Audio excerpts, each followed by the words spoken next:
Бисмиллах, альхамдулиллах, вассалату вассаляму аля расулиллах.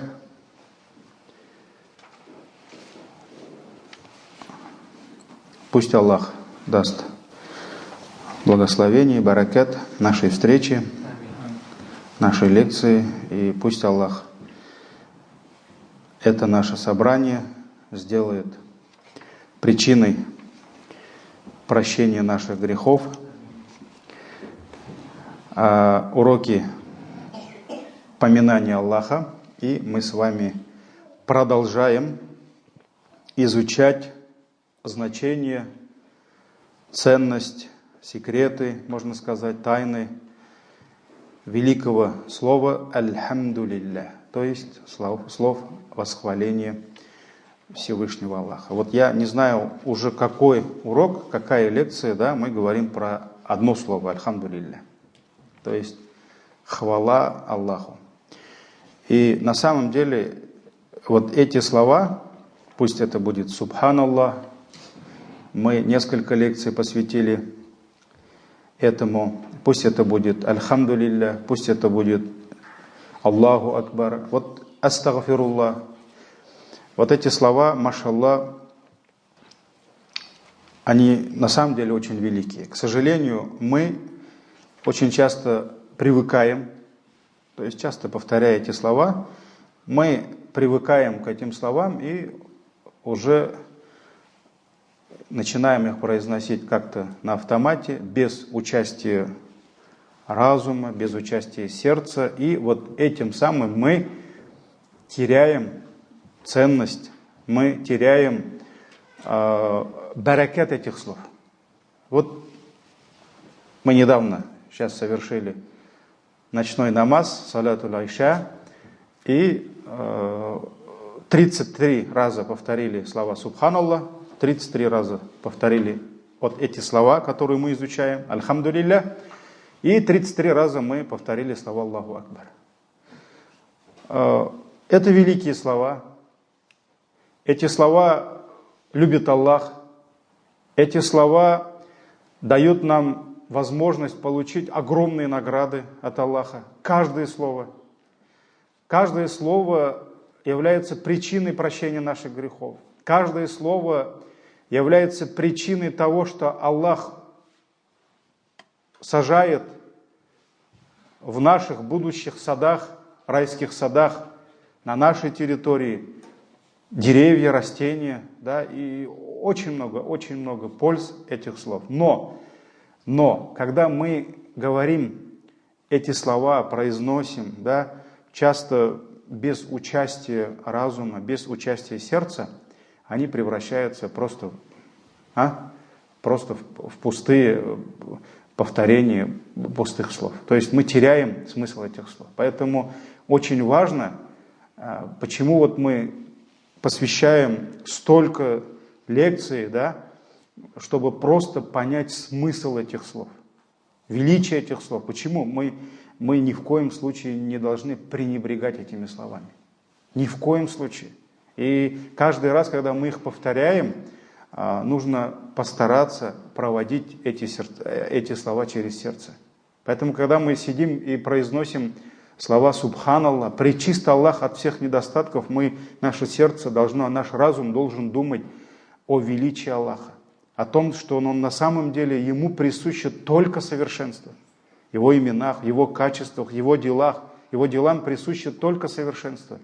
И Аллах не может иметь недостаток, даже малейший недостаток ни в Его именах, ни в Его атрибутах, ни в Его делах. Когда мы говорим великие слова «Альхамдулиллах», мы должны пропускать это через сердце. И мы должны на самом деле чувствовать, как мы восхваляем величие Аллаха. Мы с вами говорили, мы говорим «Альхамдулиллах», восхваляя Всевышнего Аллаха за Его блага. То есть мы можем думать о Его благах. Мы должны понимать, что то, что мы находимся в мечети, мы совершили намаз, и после намаза Аллах дал нам возможность совершить великое деяние, самое великое дело после имана, это пятикратный намаз. Ничто не может сравниться с намазом из всех дел. И самое первое, за что мы будем спрошены в судный день, это намаз. Это намаз. Если будут проблемы с намазом, то в последующем проблем будет больше.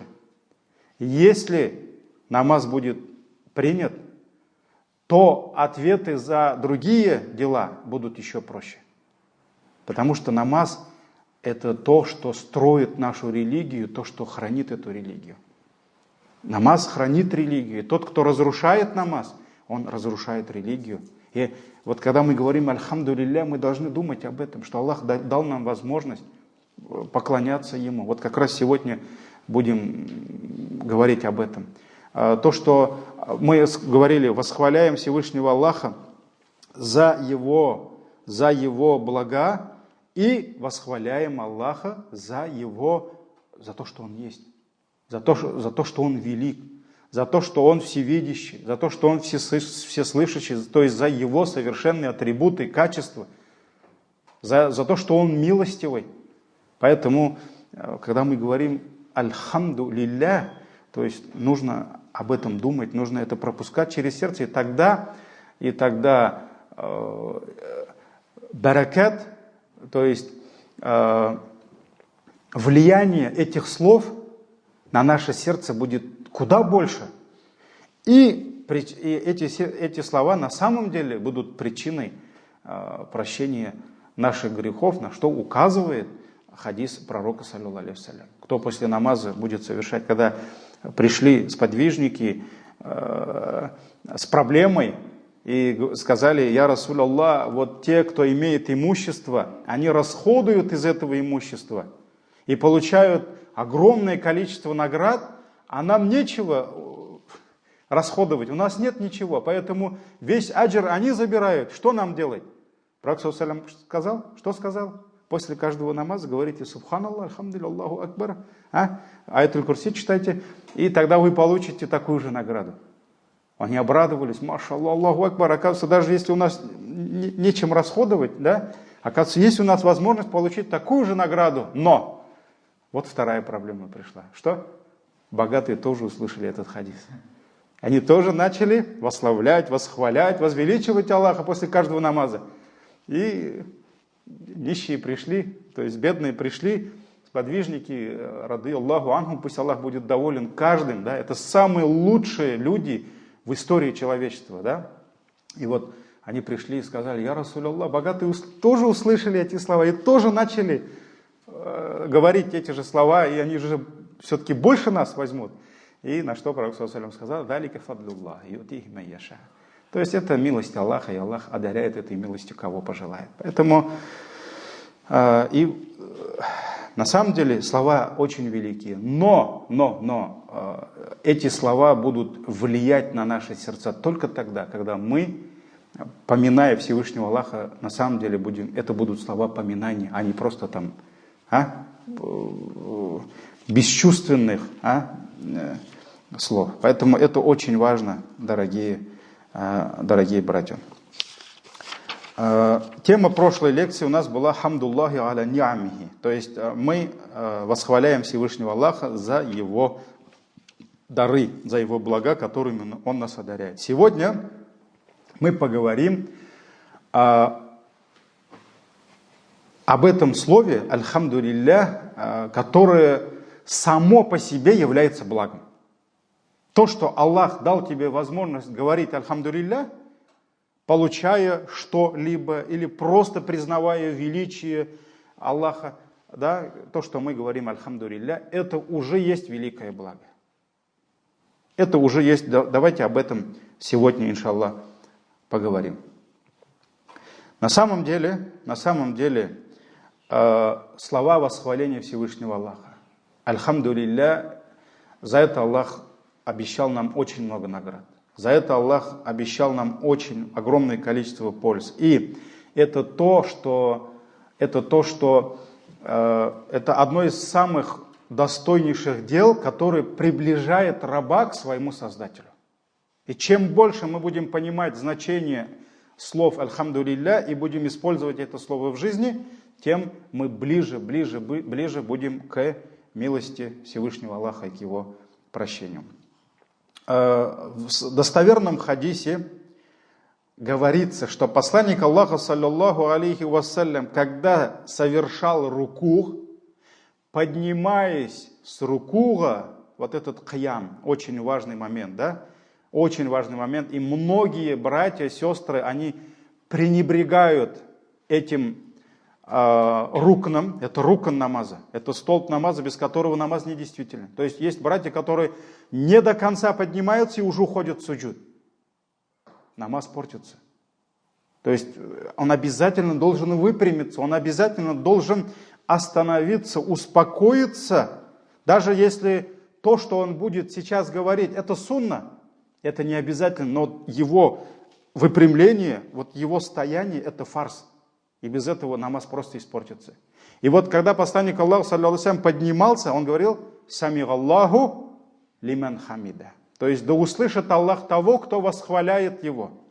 И вот здесь он восхвалял Всевышнего Аллаха. И одна из форм, одна из вариантов в сунне пророка, саллаллаху алейхи ва саллям, восхваления Всевышнего Аллаха после поднимания с рукуга, он говорил: «Раббана валякаль хамд», «О Господь наш, валякаль хамд», Тебя мы восхваляем, «Миль ас-самавати ва миль аль-ард». Вот пусть эта хвала заполнит небеса и землю. Пусть эта хвала заполнит небеса и землю. «Ва миль ама ши'та мин шай'ин бад». И затем пусть эта хвала заполнит столько, сколько ты пожелаешь. Потому что небеса и земля это очень маленькое. Это слишком мало этого, да? «Ахля тhaна'i валь маджд». Ты обладатель величия, ты достоин восхваления и восславления. Кто еще? Конечно, Аллах достоин, самый достойный восславления и восхваления. «Ахакку ма каляль абд». И Аллах более достоин восхваления, чем это может сказать его раб. То есть то, что мы говорим, этого мало. И мы поэтому должны признать, что как бы мы не восхваляли Всевышнего Аллаха, на самом деле Аллах более достоин этого. Поэтому мы говорим, не просто Аллах достоин того, что говорит раб, да? Нет, мы говорим ахакку. То есть Аллах более достоин, чем говорит его раб. «Вакуллюна лака абд». И каждый из нас является рабом твоим, перед тобой раб. «Ла мани'а лима a'тайт». И никто не может лишить того, кого ты одарил. Кому Аллах дал, его никто не может лишить. Если Аллах пожелал кому-то дать, ну никто не найдется ни на земле, ни на небесах, чтобы смог его лишить. «Ла мани'а лима a'тайт». «Ва ла му'тия лима манa'т». И наоборот. И никто не может одарить того, дать тому, кого ты лишил. Если Аллах решил кого-то лишить чего-то, то не найдется никого и ничего на земле, ни на небесах, кто бы дал ему это. Потому что Аллах решил его лишить. «Валя янфау даль джадди минкаль джад». И никто, и ни один обладатель силы, богатства, имущества не может дать, кроме как соизволения Всевышнего Аллаха. И вот ахакку ма каляль абд. Аллах более достоин, чем то, что говорит раб. Хамд, восхваление Всевышнего Аллаха, оно само по себе является благом. Вот мы получаем от Аллаха какое-либо благо, и как благодарность Всевышнему Аллаху за это благо мы говорим «Альхамдулилля». Мы восхваляем Его. Вот здесь мы должны понять, что есть благо, которое мы получаем. Это благо. Пусть это будет здоровье, пусть это будет благополучие, пусть это будут еда, питье, супруги, дети, солнце над головой. Все это мы получаем от Аллаха, это блага. Но мы должны понимать, что восхваление Всевышнего Аллаха после получения этих благ, это тоже, по милости Аллаха, это тоже дар Всевышнего Аллаха. Это тоже. И мы должны понимать, что Вот это восхваление, это еще более ценный дар, чем тот дар, который ты получил до восхваления. Поэтому получается как? Ты что-то получил от Аллаха, ты признал всем сердцем, что это Аллах тебе дал, и Аллах достоин всего восхваления, ты восхвалил Его, и получается, ты получил два блага сразу. Так ведь? Ты получил дар, который, вот он в твоих руках, мы это перечислили, да, здоровье, благополучие, зрение, слух, руки, ноги, дети, деньги там, все-все-все. И тот дар, который Аллах тебе дал, это возможность благодарить Его, восхвалять Его. И вот вопрос. Если на чашу весов перед Аллахом, на чашу истинных весов, в одну сторону положить тот дар, который ты получил, да, вот только что тебе Аллах что-то дал, и второй дар, который ты получил, это восхваление Аллаха, то, что ты сказал «Альхамдулилля». На одну чашу то благо, которое ты получил, и на вторую чашу это твои слова «Альхамдулилля» от чистого сердца. Что будет лучше? Что будет более ценнее? Твои слова восхваления Аллаха. Валлахи, дорогие братья, твое признание, что это Аллах тебе дал, и твое восхваление Всевышнего Аллаха будет более ценным и принесет тебе больше пользы, как в этом мире, так и в вечном, чем тот дар, который ты получил, да, который тебя там обрадовал, ты долго шел к этому, вот, бисмилля, столько дуа делал, столько просил у Аллаха, столько трудился, и вот он перед тобой. И ты понимаешь, что это тебе Аллах дал, ты сказал «Альхамдулилля». Вот на чаше весов твое вот это «Альхамдулилля», оно окажется лучшим, более ценным и больше принесет тебе пользы, чем то, к чему ты так долго стремился. Вот это мы должны понимать. И этому свидетельствует хадис пророка, саллаллаху алейхи вассалям, в сборнике имама Ибн Маджа от Анаса. Анас, радиаллаху анху, рассказывает, что посланник Аллаха, саллаллаху алейхи вассалям, сказал такие слова.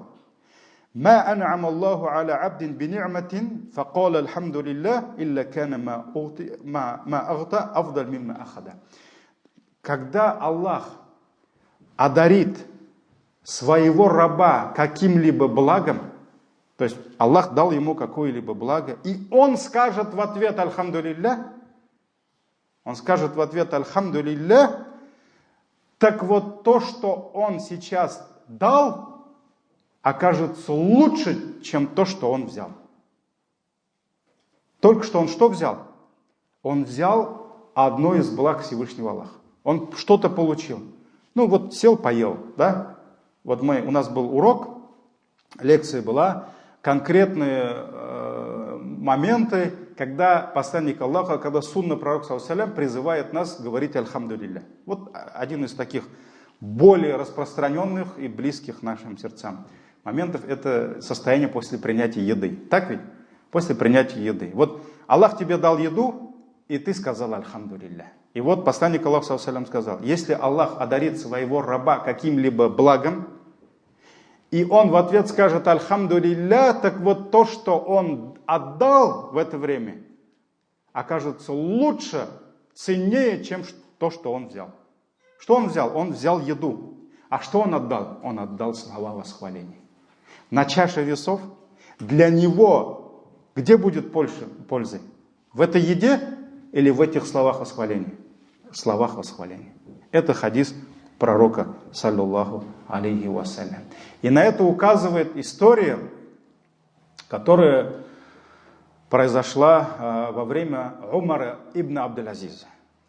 Мы знаем, Умар ибн Абдул-Азиз, пусть Аллах будет доволен им, смилостивится над ним, это был величайший халиф, который, мы знаем, у Умар ибн Хаттаба была внучка Лейля, и вот сын внучки Умар ибн Хаттаба, которого также звали Умар, но уже ибн Абдул-Азиз, а не Аль-Хаттаб, да? Это был величайший халиф, который правил очень мало. Там сколько там, 2 года с лишним. Ну, чуть меньше 3 лет он правил, да.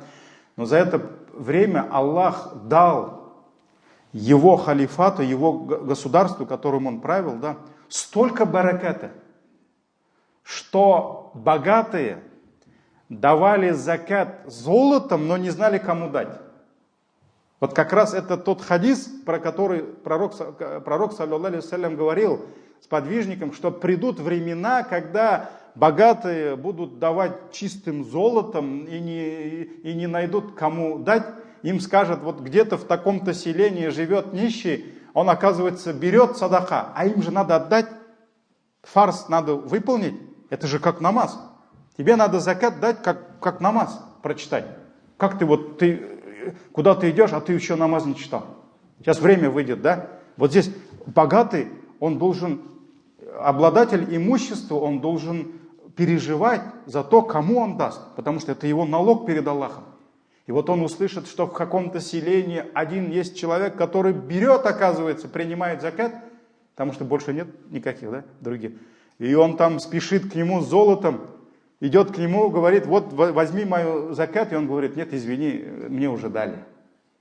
То есть не бедняки будут искать богатых, кто бы им дал, да, а богатые будут искать, вот кому мне дать, да. И вот это время, как раз ученые говорят, это будет после пришествия Иисуса, когда Иса алейхиссалям спустится, да, вот это баракатное время будет. И вот первое это произошло во время Умара ибн Абдель-Азиза. И на самом деле во время Умара ибн Абдель-Азиза Аллах им дал столько богатств, что Умар, он не только беспокоился о своем народе, он уже беспокоился о диких животных. Потому что проблемы с народом, они были решены, и он даже издал указ там, где-то в пустыне, в горах, установить специальные кормушки, куда богатые везли ушар, да, закат от зерна. И они прямо оставляли там, чтобы даже дикие животные не голодали на его территории. И на самом деле это были очень баракатные времена. И Умар ибн Абдель-Азиз был очень знающим, очень мудрым. Даже ученые, которые были возле него, он очень сильно опирался на ученых, он очень боялся Аллаха. Можете просто поискать про его жизнь, машаллах. К сожалению, я не знаю самостоятельных таких отдельных книг про него, да, но это величайшая личность, да, это величайший правитель, который служил своему народу, он был захидом, то есть это был аскет, который отказался от всего. Даже когда его выбрали, назначили халифом, он пришел к жене, жена Фатима звали, да, она была из династии халифов, то есть она была тоже богатой, да, и он сказал ей, я, говорит, стал халифом, и той жизни, которая была у тебя, уже не будет. Поэтому я даю тебе возможность развести себя, ты можешь вернуться к отцу и жить в достатке, но со мной уже той жизни у тебя не будет. И Фатима, она выбрала мужа, то есть она осталась с ним. И на самом деле он отказался от всего. Это были огромные богатства, огромное состояние, он все раздал. И вот Умар ибн Абдель-Азиз, ему написал один из его, ну скажем, помощников, да, может быть это был наместник, неважно. И он написал ему в письме, я нахожусь на той земле, где очень много благ. То есть Аллах дал этой земле много благ. И этих благ столько, что даже я начал бояться за жителей этой земли, что они не смогут правильно благодарить Аллаха. То есть, что они слабо будут благодарить, мало будут благодарить Аллаха. То есть он боялся, что из-за этого достатка люди будут мало благодарить Аллаха. И Умар ибн Абдель-Азиз написал ему такие слова. Я, говорит, думал, что ты знаешь об Аллахе и о его религии больше, чем на самом деле. То есть он начал упрекать его, да? Потому что это же не повод отказаться от милости Аллаха, да? И вот он написал ему такие слова. Я, говорит, думал, что ты знаешь больше об Аллахе, чем то, что я вижу, да? И он говорит: «Инна Аллаха лам юн'им аля абдихи ни'матан, фахамидаллаху алейха илля кана хамдуху афдаль мин ни'амихи». Когда говорит Аллах, он написал ему такие слова, когда говорит Аллах одаряет своего раба каким-либо благом, и тот, получая это благо, восхваляет его, так вот это восхваление оказывается лучше, чем то благо, которое он получил. То есть за то, что он восхвалил Аллаха, получая это благо, перед Аллахом это восхваление будет лучше, достойнее, чем то благо, которое он получил. И если, говорит, ты не знал этого, так вот ты посмотри это в книге Аллаха. И он написал ему аят, сура Ан-Намль. Что за сура? Намль. Нахль – это пчелы, Ан-Намль – муравьи.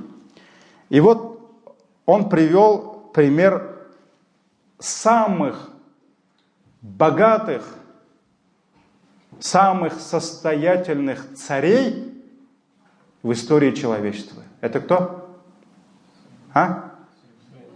Дауд и его сын Сулейман. Царь Давид и царь Соломон. Да? Потому что эти люди, они же не стали отказываться от того, что Аллах им дал. Но они всегда были какими? Они всегда были благодарными Аллаху. И они всегда восхваляли Всевышнего Аллаха. Получая любое благо, они в первую очередь восхваляли Всевышнего Аллаха. И вот сурату Намль, аят 15. Аллах говорит: «Валакад атайна Дауда ва Сулеймана ильма». Мы одарили Дауда и Сулеймана знанием, ильман, потому что помимо богатств, помимо царства, Аллах избрал их пророками, Аллах дал им понимание, Аллах дал им богобоязненность, Аллах дал им знание в религии, так ведь? И они оба говорили, Аллах говорит, и они оба говорили: «Альхамдулиллахи», хвала Аллаху, аллази, который фаддаляна аля кафирин мин айбадихи аль-му'минин, который дал нам превосходство перед многими его верующими рабами. То есть на самом деле Аллах возвысил их над многими своими рабами. Аллах дал им превосходство, у них была сила, у них была мощь, у них было имущество, у них была армия. Поэтому мы знаем, когда Худхуд, Удод, довел до Сулеймана, что есть там какая-то царица сабитская, да? Это земля Саба, Сабарайнатуль. Вот. И вот когда Сулейман узнал о ее царстве, и когда Худхуд довел до него, что они поклоняются солнцу, а не Аллаху, да? И он отправил письмо и призвал ее прийти в ислам, вернуться к Аллаху, и написал, что если они не придут, то кто к ним придет? То к ним придет Сулейман. И царица, она прекрасно понимала, что против Сулеймана, каким бы она войском не обладала, против Сулеймана бесполезно идти. Потому что такой армии, вот, кстати, ученые говорят, Ибн Касир, по-моему, об этом пишет, рахимахуллах, что та армия, которая была у Сулеймана, этой армии никогда истории человечества не знала. И сегодня, как бы не хвастались великие державы, Америка, Китай, там, да, наша страна, да, там, вооружением, ракетами, да, то, чем владел Сулейман, ученые говорят, этого никогда не будет в истории человечества. Никогда этого не будет. Поэтому Аллах дал им превосходство. Но они что делали? Они всегда восхваляли Аллаха. И когда, помните историю, да, когда в момент моргания, да, вот в эту секунду его помощник Асаф ибн Бархия, не джин, а человек, да, когда перед ним появился трон, огромный трон из чистого золота со всеми украшениями, камнями драгоценными, да, он же понимал, что это не Асаф ибн Бархия, это мощь Аллаха. Это величайшая мощь Аллаха, огромный путь нужно было преодолеть до царства принцессы Сабитской. Да? Этот арш, этот трон прикрепили огромными цепями в землю, да? То есть это были там специальные крепления, это было нужно пройти через систему безопасности царицы, да? Это все надо было куда-то загрузить и привезти, а это вот в мгновение ока, да? Все, он моргнул глазом, и вот стоит, и он же сказал: «Хада мин фадли рабби».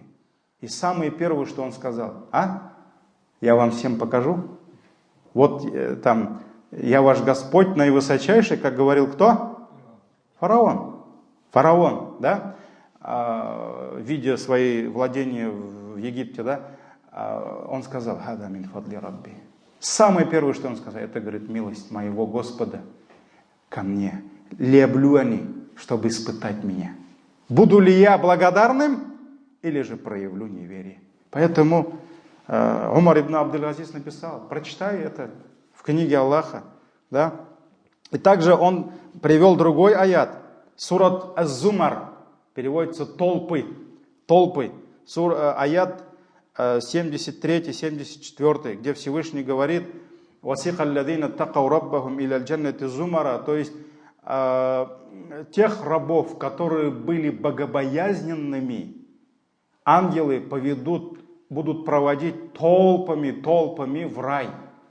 То есть их поведут толпами в рай. Если неверующих толпами поведут в ад, то богобоязненных рабов толпами будут вести в рай. Хатта ида джауха, и когда они подойдут к раю, футихат абуабуха, то перед ними раскроются врата, огромные врата рая раскроются перед ними.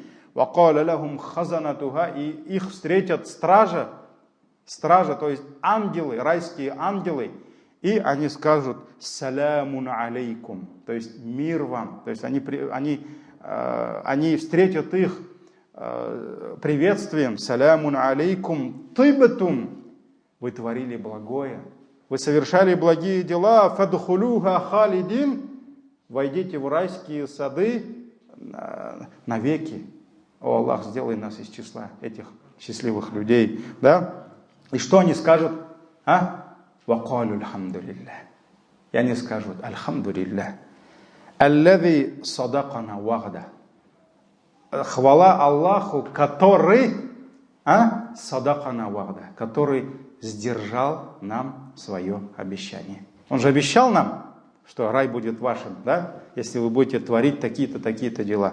И вот хвала Аллаху, который сдержал нам свое обещание. Обещание рая. И вот и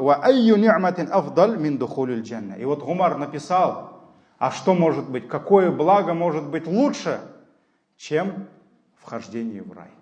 Поэтому Аллах дает еще более великие блага. Но после этих благ мы должны восхвалять Всевышнего Аллаха. И наше восхваление будет лучше, чем то благо, которое мы с вами получим. И вот эта история тоже указывает на то, что вот это состояние сердца человека, верующего, да, когда он всем сердцем принимает, понимает, осознает, что это дар Аллаха, что это не потому, что, как Карун говорил, да, и все это было дано мне, потому что я знающий, потому что я умный, как некоторые говорят, да, любят проявлять надменность, хвастаться, так ведь?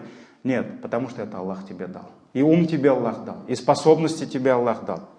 И не потому, что ты там закончил этот вуз, тот вуз. Ты закончил этот или тот вуз, потому что Аллах тебе дал.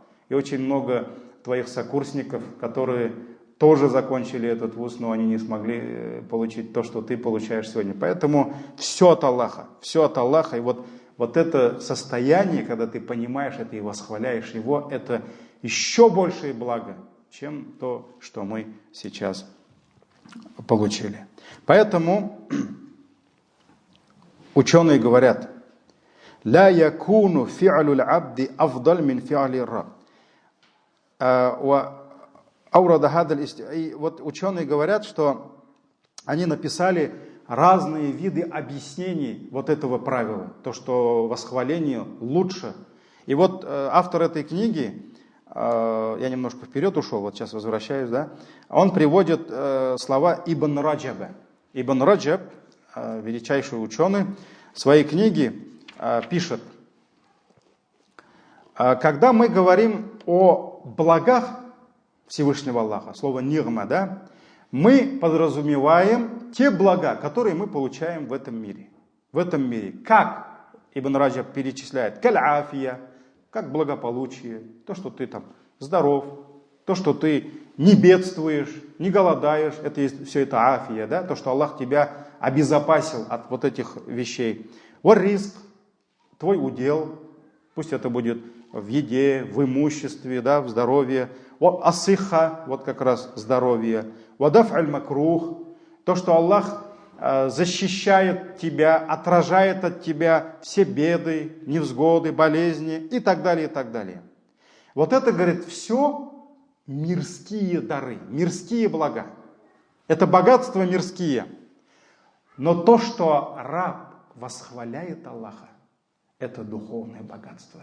То есть это совсем другой уровень. Это абсолютно другой уровень. Это не материальное богатство, это что-то более ценное. Это состояние духовное. Поэтому это религиозное, это духовное. И оба они, то есть оба, и материальное богатство, и вот это мирское, и вот это духовное, оба они являются дарами, благами Всевышнего Аллаха. Но милость Аллаха, то, что Аллах тебя одарил, чем? То, что Он дал тебе возможность, наставил твое сердце на благодарность, да? То, что Аллах одарил твое сердце благодарностью, то, что твое сердце восхваляет Всевышнего Аллаха, это куда большее благо, чем те мирские блага, которые ты получаешь. То есть вот Ибн Раджаб говорит, то, что Аллах наставил твое сердце на благодарность, на шукр, на восхваление Аллаха, это куда ценнее, куда больше. То есть это духовное богатство. Это духовное богатство. Поэтому просите, дорогие братья, у Аллаха не только вот эти мирские блага, а просите у Аллаха возможность сердцем видеть эти блага и быть благодарным. Просите у Аллаха благодарное сердце, потому что это куда более ценнее, важнее, и в этом будет пользы больше, чем те дары, которые можно пощупать, потрогать. Это куда ценнее. И вот Ибн Раджаб продолжает. Если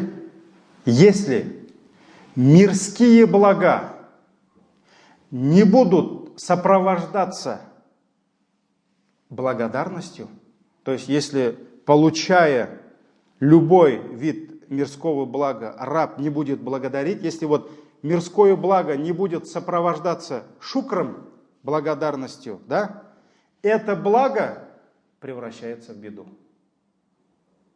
Вот любое благо, это как на арабском языке, любая ни'ма превращается в никма. Ни'ма это благо, никма это беда, это потеря, да. Любое благо, если не будет сопровождаться благодарностью, это благо превращается в беду. В беду, балия. И как говорил Абу Хазим, любое благо, которое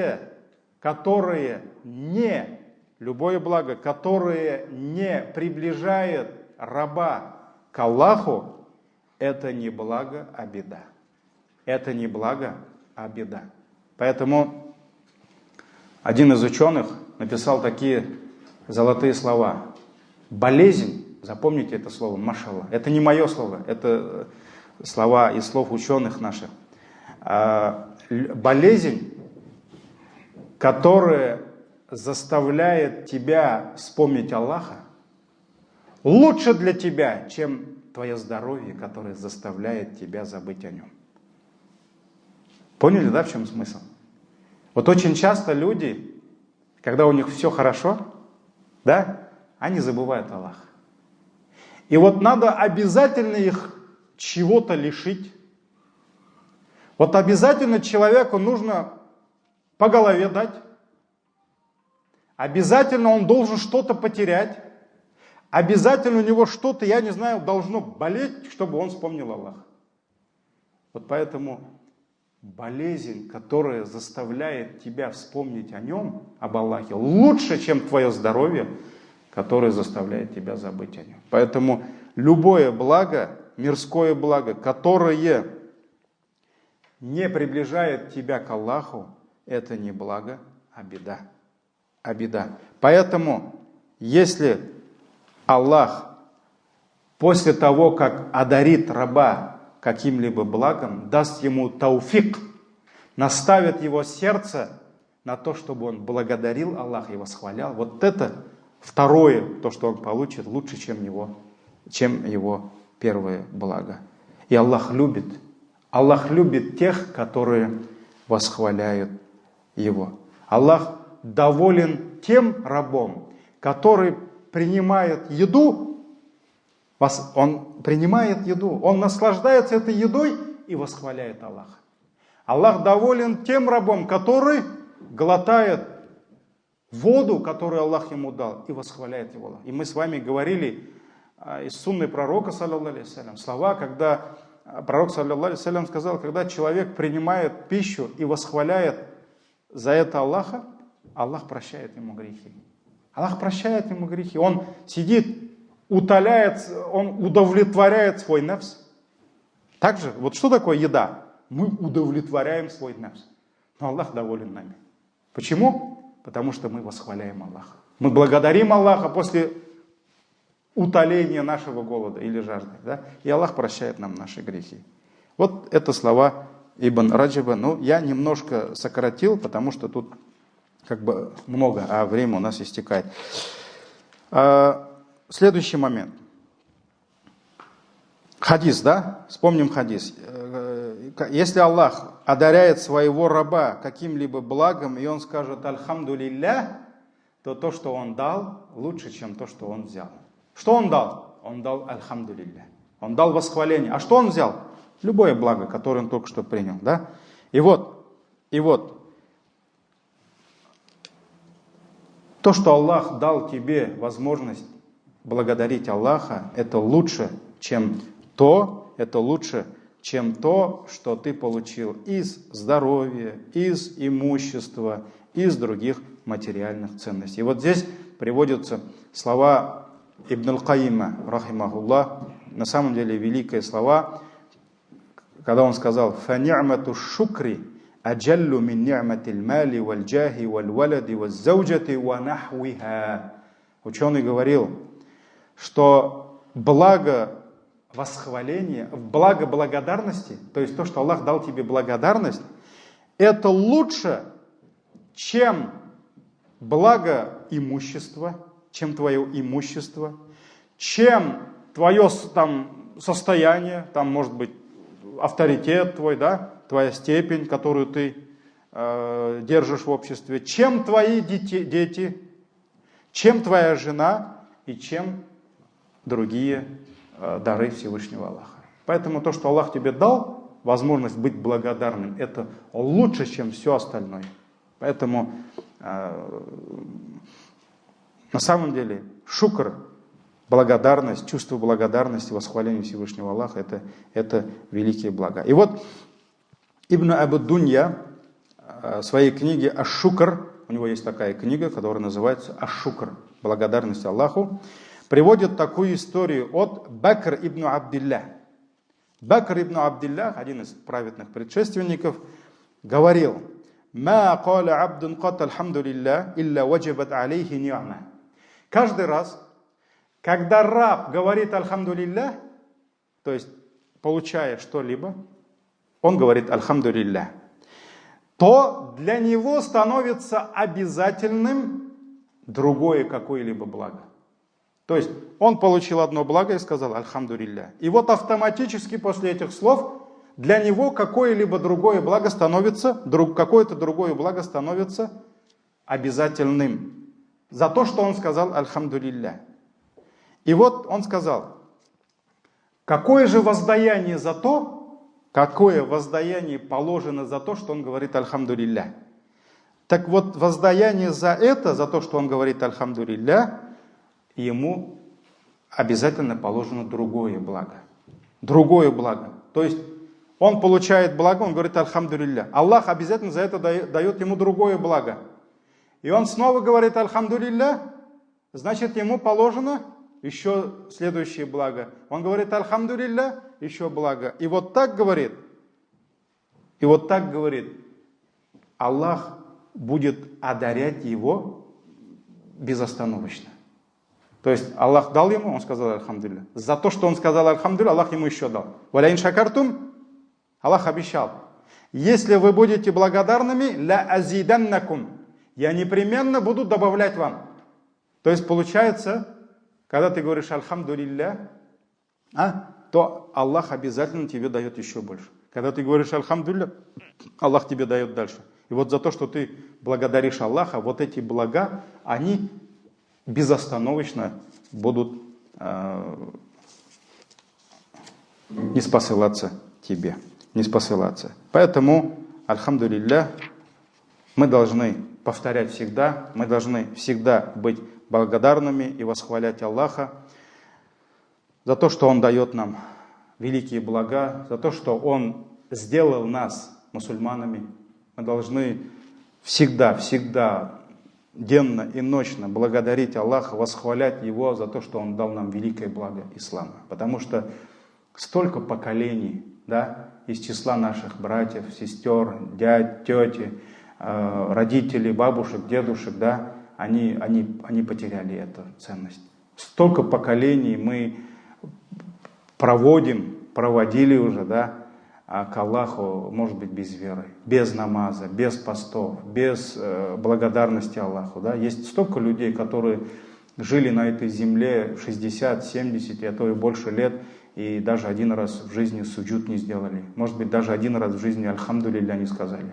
Это же, вот видя это, мы должны понимать, каково наше состояние, да, машаллах, то, что мы мусульмане. Поэтому мы восхваляем Аллаха за то, что Он сделал нас мусульманами.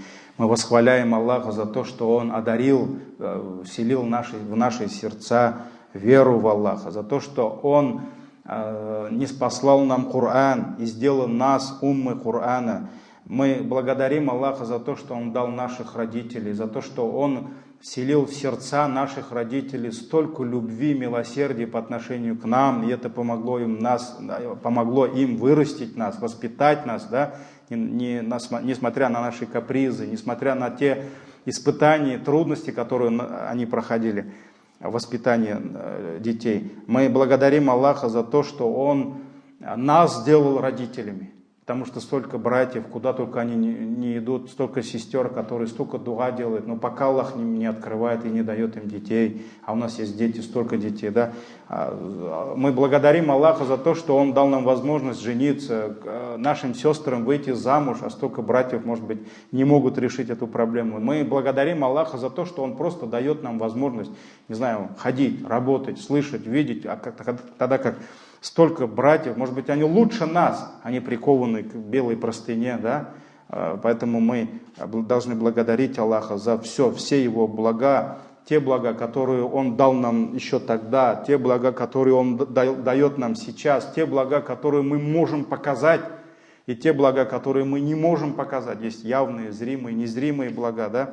И те блага, которые Аллах дает нам, именно нам, и те блага, которые Аллах дает всему человечеству, потому что благодаря Всевышнего Аллаха за, например, те средства, которые у тебя в кармане, нельзя забывать благодарить Его за то солнце, которое восходит над горизонтом, да? За, я не знаю, за мир над головой. Я вот когда был шакирдом еще, практику проходил в разных деревнях, я вот все время слышал, как старшее поколение, они всегда благодарили Аллаха после каждого намаза просто за то, что нет войны, просто за то, что нет голода. Я не понимал, мне было 15 лет, я думал, а зачем вот они каждый раз после каждого намаза говорят, там говорят же, лишь бы не было войны, да? Вот они говорили: о Аллах, рахмат синга, шикр синга, за то, что просто нет войны, нет голода. Я не понимал этого. А потом что-то, все-таки зрелость, она потихоньку приходит. И я же помню, как бабушка рассказывала, как они голодали во время войны. Как мне бабай сколько раз рассказывал, как они проходили войну, да? Так они же это видели. Они видели этот голод, и они знают, что это такое. И поэтому каждый раз после намаза они говорили: о Аллах, только не испытывай нас голодом, не испытывай нас войной. Это же, они видели это. А мы, молодежь, мы этого не понимаем. И поэтому как мы можем об этом? Для нас это то, что они там сорняки собирали и выживали на этом, да? Это же как сегодня лишить ребенка шоколада или мороженого. Вот это они могут понять, да? Я тебе мороженое не дам, да? И то мы не знаем, что такое голод. Поэтому за то, что Аллах избавил нас от многих бед, страданий, да, мы должны восхвалять Всевышнего Аллаха хамдан кафиран, многочисленными восхвалениями, тайибан мубаракан. Джазакумуллах хайр, субханак Аллахума бихамдик, ашхаду ан ла иляха илля ан, астагфирука ва атубу илейк. Тема следующей лекции, это еще раз мы посмотрим определение хамда, восхваления, и изучим разницу между восхвалением Аллаха и шукром. То есть, альхамдулиллахам Аллаха шукр. В чем разница? Вот это будем рассматривать в следующей лекции. Джазакумуллах хайр. Саляму алейкум.